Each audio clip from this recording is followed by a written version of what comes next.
Listen to the vibes. The views and opinions of our guests may not necessarily reflect those of the host or the Vibes Broadcast Network. Listener discretion is advised. Welcome, everyone, to another episode of Listen to the Vibes, and I'm very, very privileged to have Jeff Cotton here with me. How many years has it been since you've been on an album? The last album I recorded was with Moo, right after the Magic Band, and I think we recorded the last recordings we did were on Maui in 1973 or 74. Oh wow! So we moved here back in 73. Getting on close to 50 years since you've been on anything, and this is your first solo project. This is the first thing I've ever done solo. Wow! And the first project since Moo. And the album comes out in August, correct? August 12th on August Mad 12th. Fish Records. Well, I was privileged enough to get to listen to the album ahead of time, so I really appreciate that. But Cool. Jeff, before we get started, tell us a little bit about yourself. What do you want to know? Man, you can whatever you want to tell, where you're born, raised, all the good stuff. Cool. Okay. All the information on Wikipedia, etc., is incorrect. I was born in Lindsay, California. Okay. That's the San Joaquin Valley, the breadbasket. So I grew up for many years when I was a kid on an airport. My dad was assistant manager, so I got to fly almost every day. Oh, wow. In fact, he began to teach me in one of our planes. Got my first lesson at 5 years old. But anyway, the point is, it was a great influence on me, flying, because now music, how I relate to music, when I write something, put it down, if it doesn't fly, if it's not weightless, if it isn't got that, it's not worth pursuing. So my music, I see the music, and it needs to be at least weightless, or, it needs to fly. Mm. So that's kind of the connection there with that. I got my first guitar on my 13th birthday. Of course, I'd been playing music for many years and singing with my mom and her girlfriend. My mom had been a professional singer in Alaska when she was young. Oh, nice. And so anyway, I started singing with my mom and her girlfriend. I don't know how old I was. It could have been 5, could have been 8. I'm not sure of the age. So I'd always sing harmony. And then in the 3rd grade, I got a little flutophone, the little plastic horns. And I liked that.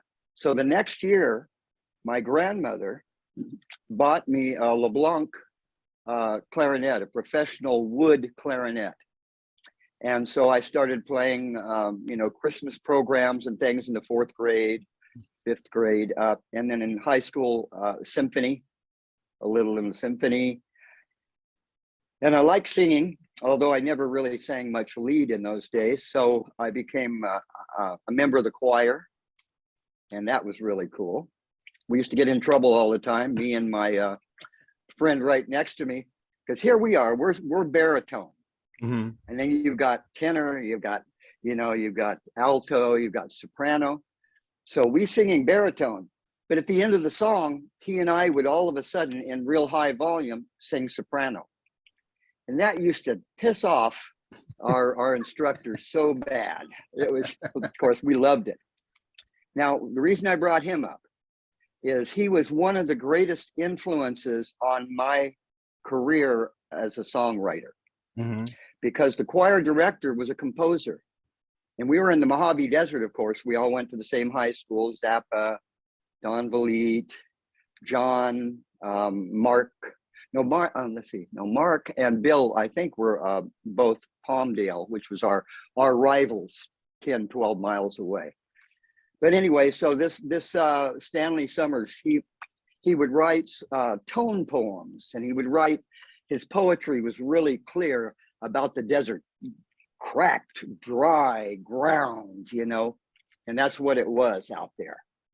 So he was a great inspiration to me because he broke the barriers of rock, classical, etc., didn't have any meaning to him. And thus it does not to me this day. I don't think in genres, however, I do write probably in most genres. Yeah, I noticed a lot of Hawaiian influence and other like folk and rock in your album, and I love that mixture because like, oh, cool.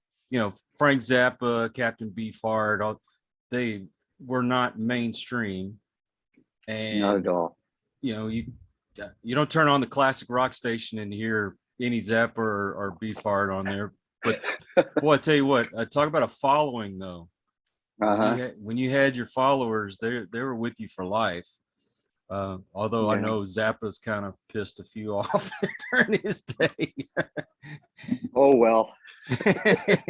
Hey, that's what You're made you guys who you were, and I love that. And but you weren't the original guitarist in Beefheart. You took over for Cooder, right? Well, actually, Ry left. They brought in, I think it was, what was his name? Jerry somebody. He was an awesome guitar player, more country, really good finger picking and stuff like that. But that didn't last long. So actually I was Ry's replacement. Now, how come you didn't want to jump into that mainstream? You just like being that rebel, or? Well, I don't know if you've heard the backstory before Beefheart, before the Trout Mask lineup. John French, Mark Boston, Bill Harkleroad, and myself had a group.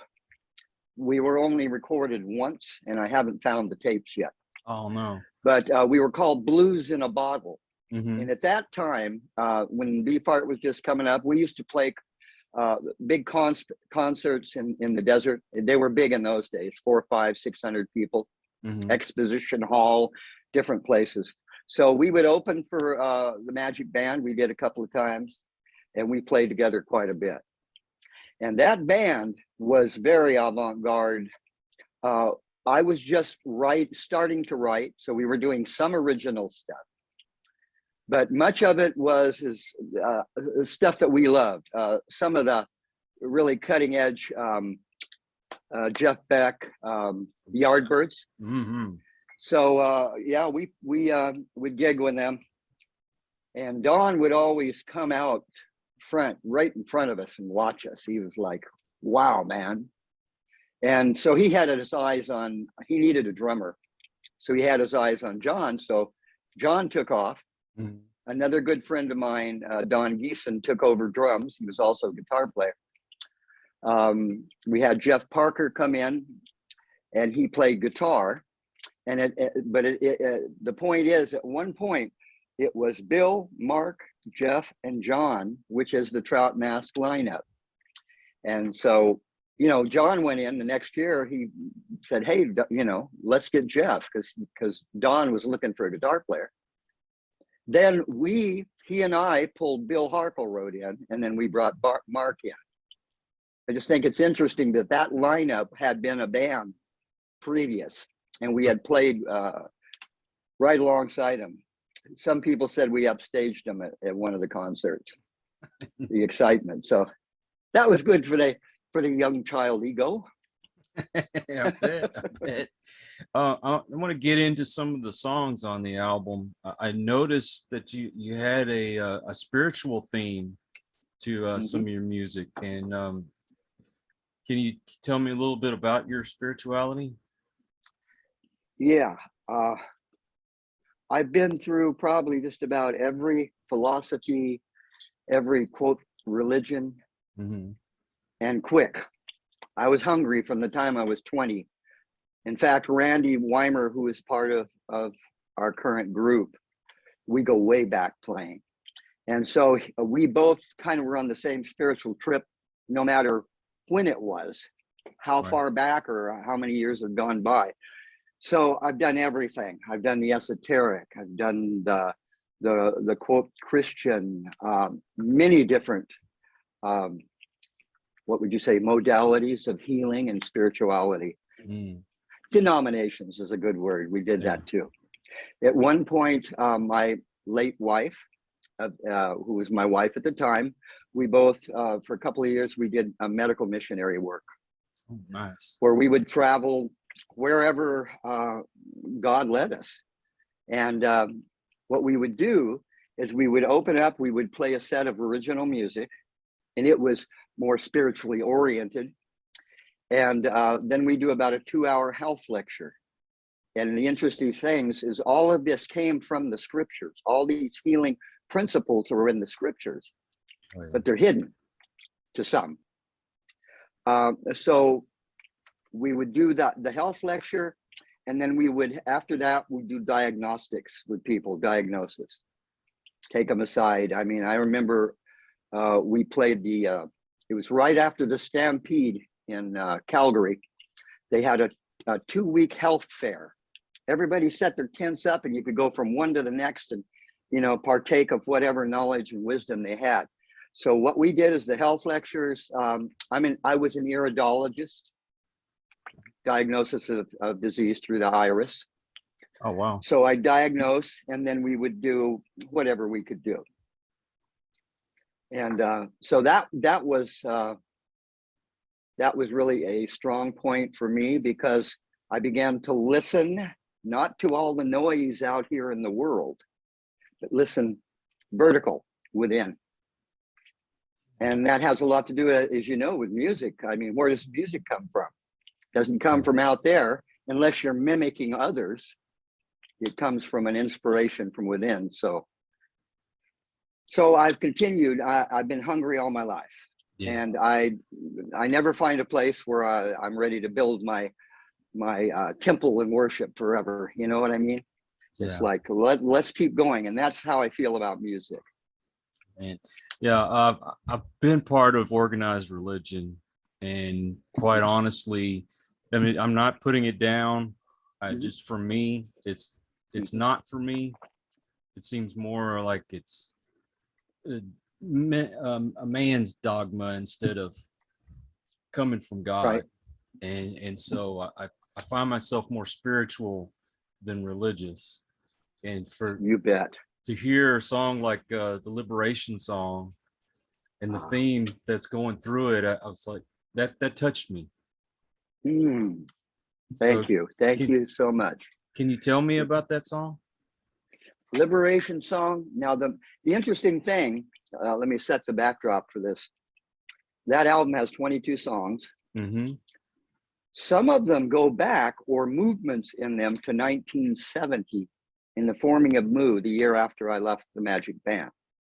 That far back. And the music for the song you just mentioned, Liberation Song, was probably 1973.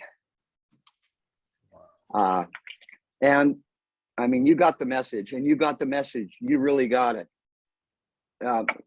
It's not religious, it's spiritual. That's what I was looking for. Which means it does have a foundation in truth, in the reality, not the fantasy. Mm-hmm. It really does. So that's basically it. And I'm glad you got that, because it was said by someone, I think it was back in the 50s. He said, let's see, how did he put it? Melody. Oh, it's about melody and harmony. He said, melody comes from man seeking God or truth. Harmony is God's answer to man. It doesn't come from man, it comes from the higher down into the lower. And so I see religion as a necessary. Well, I shouldn't say that, because we all have our own definitions. To some, the word religion means fantasy. To some, the word religion means reality. You know what I'm saying? That's why we use that album title, because you can be anybody on the planet, no matter where you're at, what your life experience has been.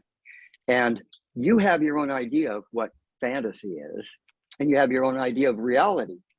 Now that person over there may be totally opposite what you and I believe, But the point is, they have their concept of fantasy and reality. So that way, I'm not trying to tell anybody what to believe. I just want to share the life energy and the excitement that I have. You know, I'm not waning now. I'm waxing. There you go. Like the old wax on, wax off. There you go. Well, it's refreshing because you know, myself, I've gone through my ups and downs through in and out of religion. As a small kid, I used to go to the Methodist church with my great grandparents, and then totally got away from God for many a years. Got into alcohol, drugs, and this is funny because somebody you wouldn't expect invited me to go to church. And this guy used to be a bandito. And so I was exterminating his house, and I was checking out his bikes, and, you know, he's all tatted up and, you know, rough looking, long hair and all that stuff. And I'm wanting to talk about the bikes and that, and he's invites me to go to church with him. And that was life-changing. That's where I finally got saved. And awesome, my friend. Yeah, and then I had some troubles and left the church and went back into doing what I shouldn't have been doing. Had a heart attack at 36 years old, and lost my family. Still was kind of seeking God, but wasn't quite sure. And then I met my wife that I have now, and it's like I've reconnected. And then whenever I have somebody on my show, someone like you who I've admired all my life, you know, one of my heroes is on a spiritual journey as well. And that just reinforces that connection, I guess you'd say. That is fantastic. And that is my motivation for my music. You got it. If it doesn't bring more life, energy, or whatever that looks like in a person's being, then why do it? Yeah. Exactly. I'm not trying to be popular. I'm not trying to be famous. I'm not trying to be hip. I used to believe in art for art's sake. Today, I believe in art for communication and connection, heart connection. That's it. And I know you relate to that because you just said it. Oh, yeah. Yeah, we can create an atmosphere that will be conducive to thoughts about our connection with our Creator. Yeah. Very powerful. We need God more than ever now. This world is just, I don't understand it. It's like good is evil and evil is good, and everything's so twisted and turned around. You don't know what your neighbor's thinking. And, you know, that's another reason why I don't spend a lot of time on social media, is because of all the craziness. And we need that message, man. We really need that message. We do. I really believe that. And people like you, like me, and others all over the world are doing that. Where it's like we may not be full-fledged out there sailing, but we're all on the way. And that tells you something. There's a plan much bigger than we see. And we can rest assured that love wins, evil ends. Yes. That's one of our songs on the second album. You know, when you see the way people act and the things that they're doing, you can't help but think that these people aren't getting enough love in their life. They haven't really been loved. And I think if they really got it, they wouldn't be trying to get attention in the wrong ways. You know what I mean? I agree with you 100%. So you're bringing in a message of positivity, and you could easily have gone the other direction. And that's seemed, you know, the negative is what's popular now.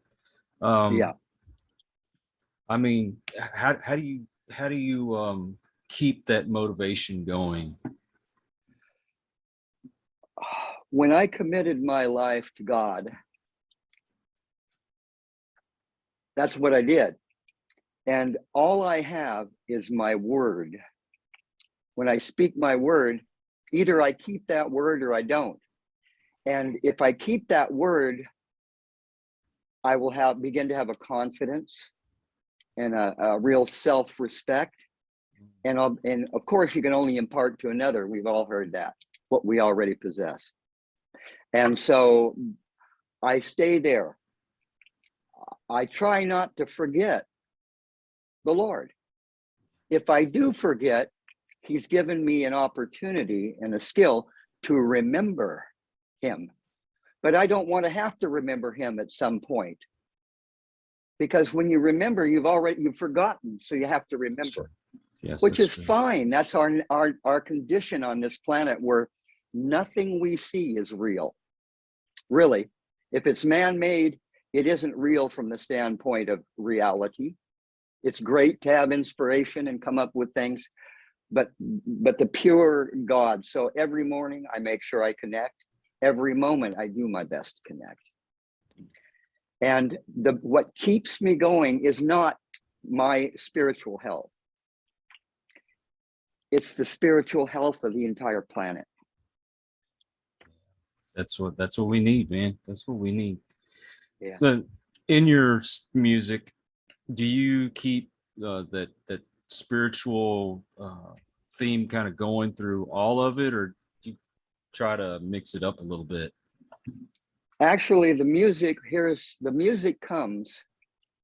I don't sit down and go, I'm going to write a spiritual song, or I'm going to write a blues tune, a Delta blues, or an Avant Garde tune. Mm-hmm. The music comes.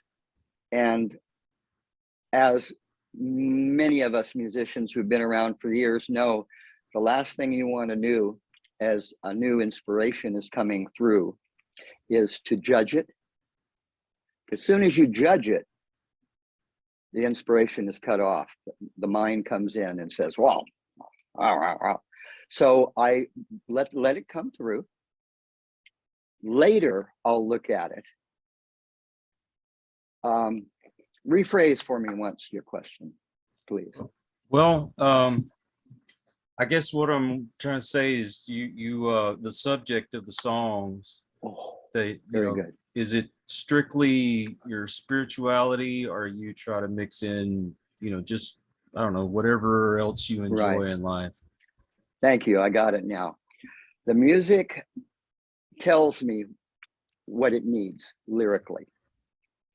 For instance, you have a song, you probably heard it.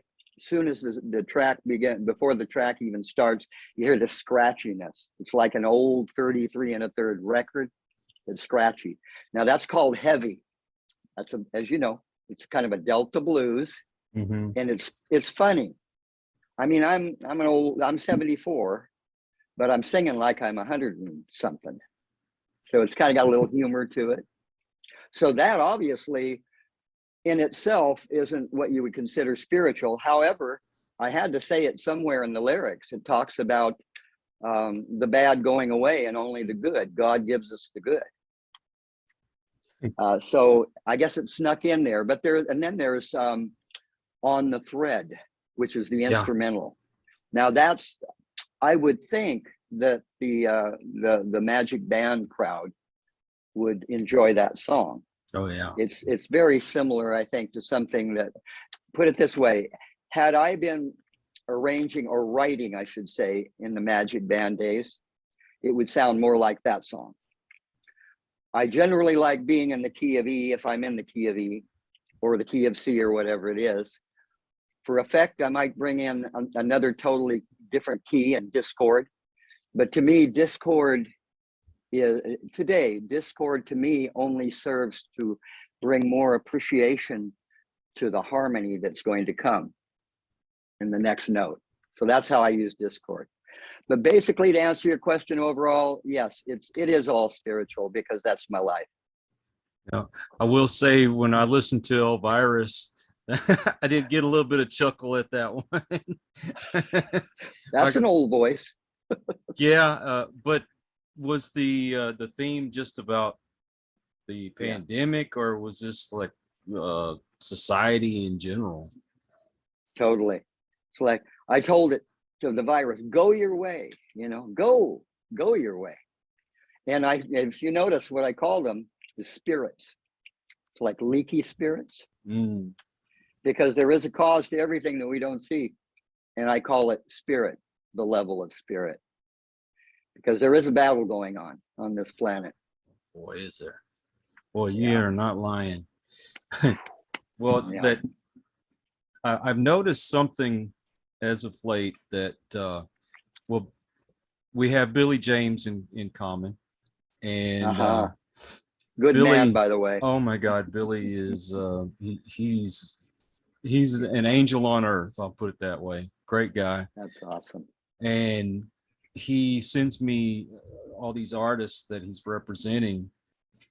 And I've noticed that avant garde type of music is reoccurring in all those albums.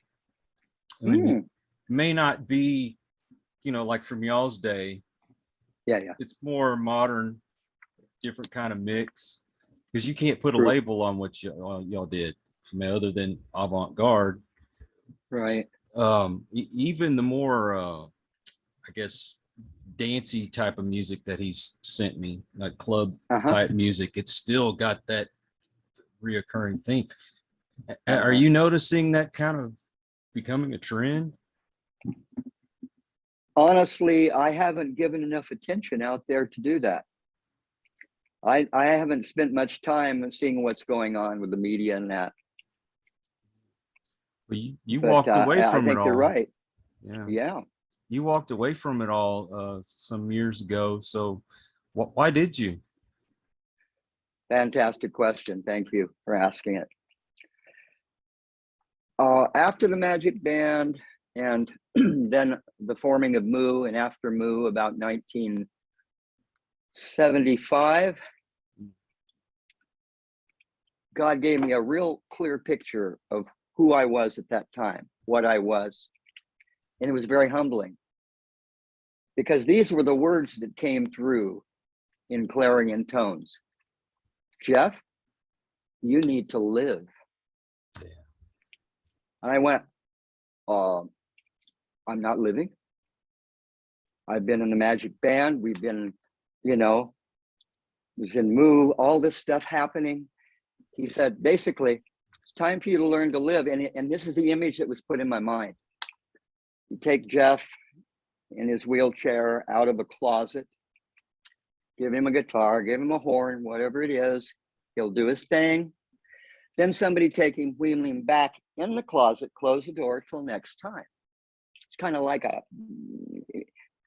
anyway. So as time went on, he showed me what that meant. He gave me a wife and 3 beautiful children.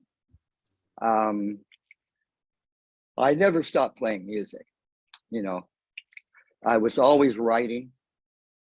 And then in what year? About 2005. See, I wanted to have my own studio all along, but digital had come in. Yeah. And I did not like the feel and the sound of early digital. It was like a hospital sterile. So back about 2005, there was a console that was manufactured that actually had tubes. So it was like a combination. Oh, wow. 2 big fat tubes, and it was warm sounding. So I got that. I was gifted by a wonderful lady, the money, the resources I needed to build my studio. At that time, we had moved, and I was living in Washington State, and I had a fantastic studio area. It was halfway underground, and so I began to record. Now, I had very little time to do that. I was running 2 businesses that I'd had for some years, taking care of my wife, who was ill at the time, and my kids. So sometimes I'd have 20 minutes. I'd run down the stairs, warm the baby up, and put down a movement. That's all I had time to do. Maybe several other times in the day, I did the same thing, and I linked them together. Once in a great while, I'd have 2 hours so I could really do a song, or the good part of a song. But that's how that album that you hear was put together. Much, I shouldn't say much. I would guess maybe 25, 30% of all of those tracks were literally blown out right there. They came out there. They weren't rehearsed. They weren't practiced. So it's not what I would consider to be a real neat, tight, from a musician standpoint, played album. I just did the best I could at the time. You noticed today. Oh yes, and my great friend and engineer Andre Delorier, he fixed it. He made, when we came in and with his equipment and started working together, it became a real live coherent whole. And I'm decent at taking the tracks down and making sure I'm not pegging things, you know. So a real engineer can take that and do something with it, and that's how that album came about. Wow. So all the time, and now you released it. I mean, why now? Because it's time, as you just said it. It's time. We need it. Look at this world. Yes. At the same time, don't get so busy looking at that part, the darkness. Look the other way and realize that the light is building like at no other time, perhaps, in history. Yeah. Because love will win. We just have to stay steadfast on our path. Amen. Amen. That's beautiful, man. I'm glad that you did this album, and I hope people will take the time to listen. I do too. Have you noticed that today's music, I mean, I assume that you'll listen to the radio or you'll hear it on television. There's something about it. It's missing that feel of all the artists that would get together in the studio and you know, they kind of pick out the parts and making things up on the fly, that kind of thing. And it's today, it sounds like more of a machine is making the music than the actual musicians. You're right. I agree with you 100%. It is now method music. It's for, in other words, the actual soul of it, where the actual soul, which is the first seed, is not there many times because there's another agenda. It wasn't created because we want to express something healthy and beautiful to share with others so they can be that way. It's all the dollar. I mean, it's the system is worldwide. Yeah. And unfortunately, that system has been in place for thousands of years, as we know, but it's being broken. And it's going to take other musicians that are willing, and they are doing it now too. It's like, the way I look at it, you and I and everybody in this planet are in the same boat. The beautiful thing is, when the current rises, all boats rise. It affects everybody. True. Do you have plans to make another album? I sure do, my friend. We have the second and third album 80% complete. Oh, wow. And it goes on from here in the evolution. So it's still kind of that same theme going from one album to the next? Probably the same theme. It's getting more and more out front lyrically. And musically, I love the direction we're going now. It's maybe I almost said more rock, but not necessarily so. I was just thinking of a couple songs. Some of them are more avant-garde, some of them are jazz, some of them are every album I do one classical piece at least on it, solo classical. As you heard on this album, I have Ivy, IVY, and that's just one guitar. And I used a Gibson ES 335 rather than a classical guitar. I used the ES 335. I like the sound it had. Something about those old instruments too. Ooh, yeah, they're beauties. I have a cousin. He's recently passed away, but he had that old Hofner, like oh yep, my like God, Paul. Just like Paul, man. That same fiddle bass. Beautiful. There's something about that sound. I'm tell you what, this is really Yeah, really fortunate. But I went to a garage sale. Guy had an old Vox amp. I don't know if he didn't know what he had or if he was just wanting to get rid of it. $20 yeah. still works like the day that you bought it. Oh, that's Kid you not, naughty. man. Yeah. I mean, all Good for you, man. I've got is a Squire to play on it, but still, you know. So what Squire do you have? I have a Squire bass, and I have the kind of like Jimi Hendrix style Strat. Strat. Oh, Mhm. cool. Oh, those are good instruments. Now, let me show you what I'm playing with. Oh, Now, come on, this is my Telecaster. Telecaster, right? And a good friend searched all over to get me the exact guitar I wanted. It's light. And of course, Andre set it up for me, so it's perfect. I love this guitar. I use small strings on this one for certain solos, Mm-hmm. not bottleneck, but certain solos. And let me show you this. This has been rebuilt up. It's new, but everything is new on it. We bought it and put new pickups. It's an Epiphone. This is the one that, what was his name? The blues singer. Oh, like BB King. BB King, yeah. Yeah. And this is my Black Beauty. New pickups, everything, bridge, everything, locking tuners. And so I get close to a 335 sound on this. And the entire first album was recorded with a 335. Oh wow. So And but this thing is fantastic. So what do you do the slide on? The slide is played on my PRS, also a gift. Look at that. I keep it in G tuning with big strings, actually the same size strings I used in the Magic Band in Trout, Mass. The E string is a 56, a 12 for the high E, and I just leave it in G tuning. And so the first album, you've got Aloha, which is the Hawaiian song. Mm-hmm. That's played in open G bottleneck. Some of the classical pieces, I think Ivy was done in G. But yeah, so this one, really hot pickup, sounds really good. And now let me show you my, this one is starting to get more use. Another gift, Fender Jaguar. Oh man, look at that. Tremolo, everything.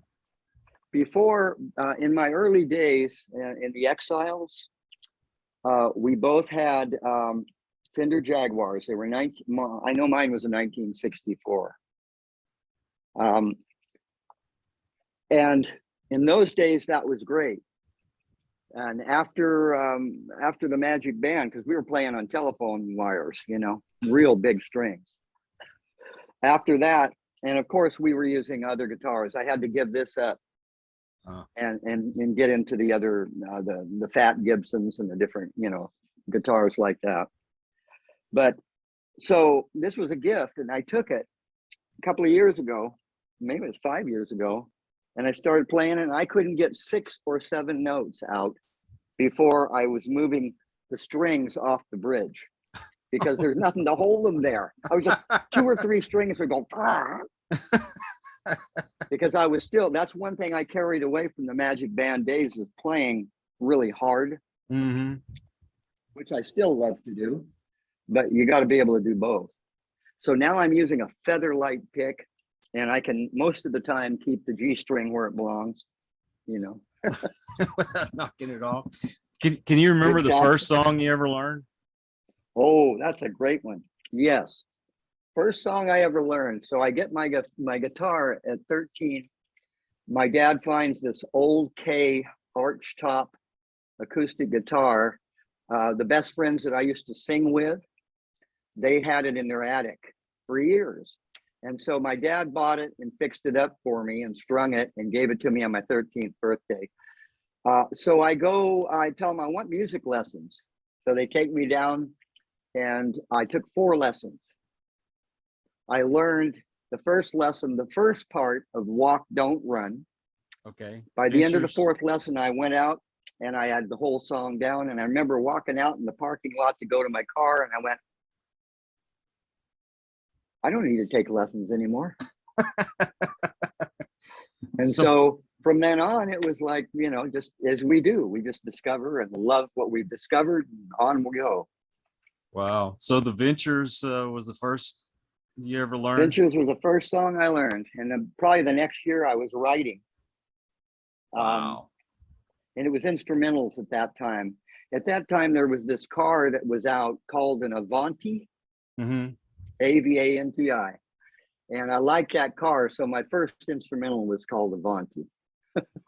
Never got recorded, but that was the song. Man. Yeah.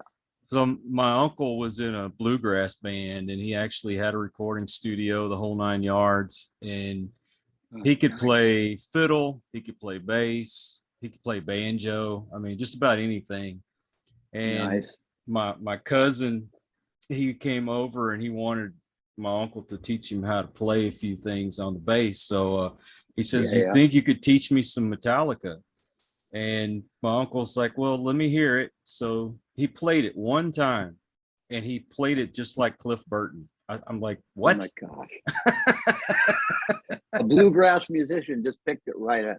Oh yeah. I mean, he played rockabilly, bluegrass, country. And that's what I grew up on. Yeah, no kidding. Nice. I used to go to his studio, and he would record me, and I remember singing Tom T. Hall and Elvis songs. Nice. Are they in existence to this day, you think? I don't know where they went. My grandpa actually had the recordings, and sometime when I was a teenager, I remember him playing it again. And I think I want to say I was singing Hound Dog or something like that at one point, and there was some little thing he taught me to say. It was, ladies and gentlemen, let me tell you a fact. I lost my britches on a railroad track. That's great. My favorite song back then was Sneaky Snake, if you remember that. Tom Sneaky P. Hall. Snake? Yeah, Sneaky Snake goes dancing, wiggling in his. Nice. You know, I grew up on country. Yeah. My parents used to drag me to the bar 3 times a week out in the middle of the San Joaquin, and had a jukebox, and there was always country music playing. Remember the Green Door song called The Green Door? Oh, yeah. Now that would have been the 50s.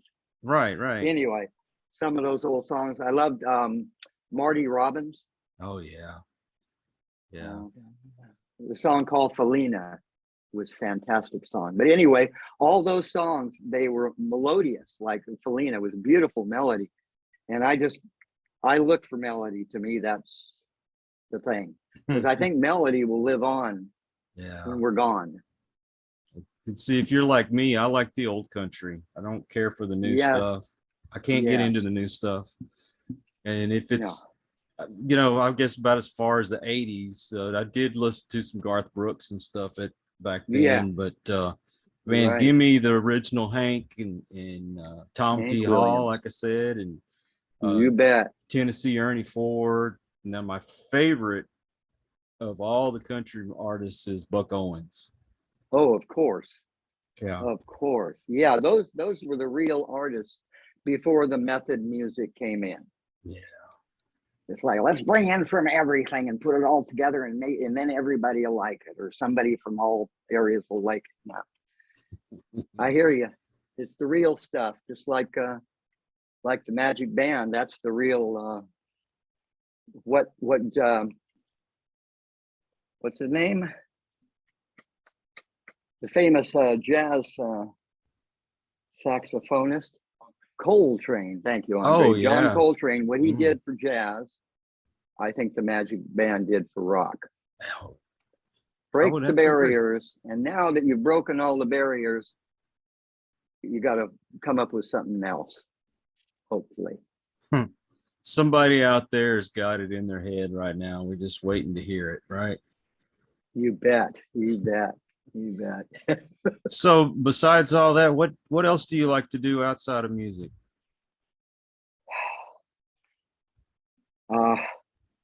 What do I like to do outside of music? Spending time with my new wife, my best friend. It's great to be able to all say of my that. life, yeah, all of my life too. Because I grew up on an airport in Plains. When I was young, I started designing and building model airplanes. And I got into some of the first radio control. That was like 59, 1960. And so I loved building them and flying them. So today I'm starting to get back into a little radio control. We have here on Maui, we have a 10,000-foot volcano that we're on the side of. It's giant, probably half the island. And up there a ways, we have a place where the wind comes right up that volcano. And it's perfect for flying. You can take your sailplane out there and stay up for 15, 20 minutes with no power because you got the lift. So I love doing that. I love to walk. Yeah. Well, any plans to maybe get up and preach? To do what? Get up and preach? No. No. Because the best preaching I can do is lyrically in the album. Okay. And by the way, I have help there. I have a wordsmith and Randy Weimer, who is also the drummer. Randy and I have written lyrics together since the early days. In fact, we did some stuff on Moo together. So many people ask me, what's the meaning of this in this song? Actually, to be honest, that's what you hear there is the clearest I can put it. Now it's up to the listener to take his experience with that and see what it means to him. You know, it doesn't mean I won't answer questions like, what does that mean? But generally speaking, that's as clear as we can make it. Do you find that your spirituality maybe gets you rejected by some of the people that you used to hang out with? No. Everybody accepts it, huh? Well, I don't know if it's also how we speak. Yeah, true. If we speak like we're speaking down to somebody or we're the teacher, which is BS, True. and that's the downfall, that's the great sin of, quote, religions. Mm-hmm. It's like, that's ego. No. Yeah, exactly. It's not God, it's the self. It's that snake of self that's still alive, wanting to get in there where it can, and it can slither all the way to all kind of places. So yeah, we just keep it nice. And I try to use words that are not already heavily weighted with emotion. And so it's like, you could also put it this way. The music is almost spoken in tongues. It's a new tongue. Yeah. I like that. Well, you know, for the most part, I don't have anybody that doesn't talk to me anymore, but I do have some people in my life that avoid me a little bit more.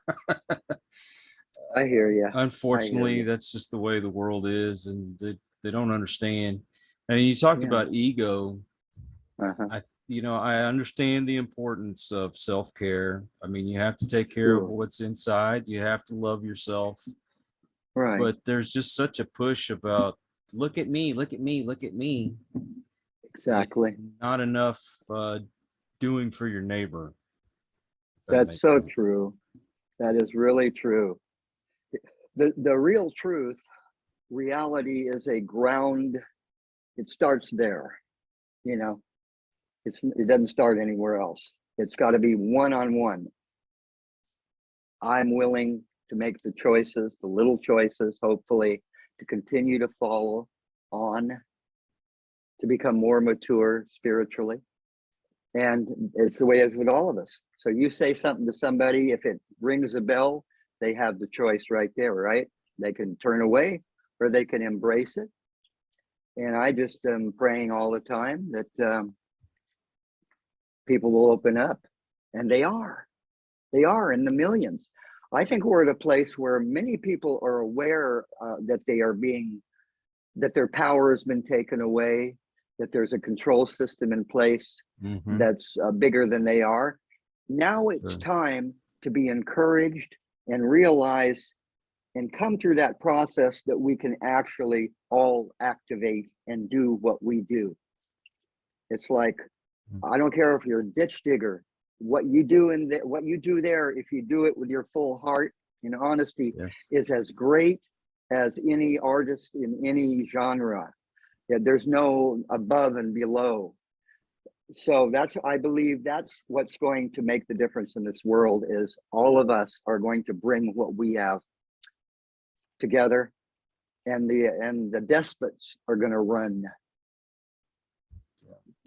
We need to be more servants, but to our neighbors, to our fellow man, and not to the self so much. So true. You know, I understand in you know, you're wanting your own identity and that kind of thing. I get it, but it's everything's geared to say, you know, oh, just think about yourself, you know, and that's right. It's no way to be. It's why my platform is open to anyone to come on and talk, give some inspiration, motivation. I could easily have gotten into what other people do, and that, you know, the controversial stuff and what's popular, but it's more important to get positivity out there and to help others. Share it with others. I'm pleasantly surprised to find most of my guests are real Christians, or they're spiritual people. And this was really a pleasure for me, because I mean, you're one of my heroes. So thank you very much. Well, bless you is all I can say, because what you're doing is as necessary as what I'm doing, and there are many of us doing it. We just haven't all connected up quite yet, but it can go quick. Look what happened when the Beatles came out. Oh man. That's another thing, you know. I look back at that and I realized, there was a real spiritual element, but there was a great need, because there was a Vietnam War. And although that wasn't worldwide, it caused a lot. And so the Beatles were there, and they were used in a great way. What we're entering in here today is much bigger than the Vietnam War. This is the world. And it's a world war. Of course, it's a war for control of the mind. That's what it is. Some call it the beginning of Armageddon, or, you know. So that's what I see. This is really big. And I believe this movement of those, like you said, who love their brothers and sisters and are willing to make that an action, not just a beautiful thought. That's how the world is going to come to be saved. We can do with it. our part. With our part. We can make it happen. We just got to keep the faith. That's right. I want to say that my platform is open to you. When you have a new project come out, and you please let me know. I would love to help push it. Thank you. I really respect that. And you can connect with me anytime you want to.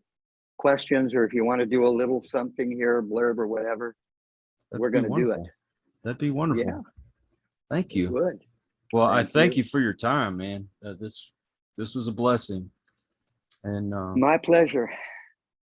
And I wish the best for you. I hope that your message gets heard throughout this world, because we need it, as I said before. Thank you so much for those well wishes and prayers, and same to you. Let's continue on. It only gets better. It's got to get better from here, bro. It's got to. You got it. Well, I also want to thank all of you out there. If you are new to the channel, appreciate you stopping by, and I hope that you will come back, and please hit that subscribe button. For those of you who are regular to the channel, thank you so much for your support. I mean that. It's because of you that we do what we do. So until the next one, everyone, please take care. Be kind to one another. God bless and peace. We hope you enjoyed this episode of Listen to the Vibes. You can catch us on Buzzsprout or wherever you listen to your favourite podcasts, and on YouTube. Follow us on Facebook at The Vibes Broadcast Network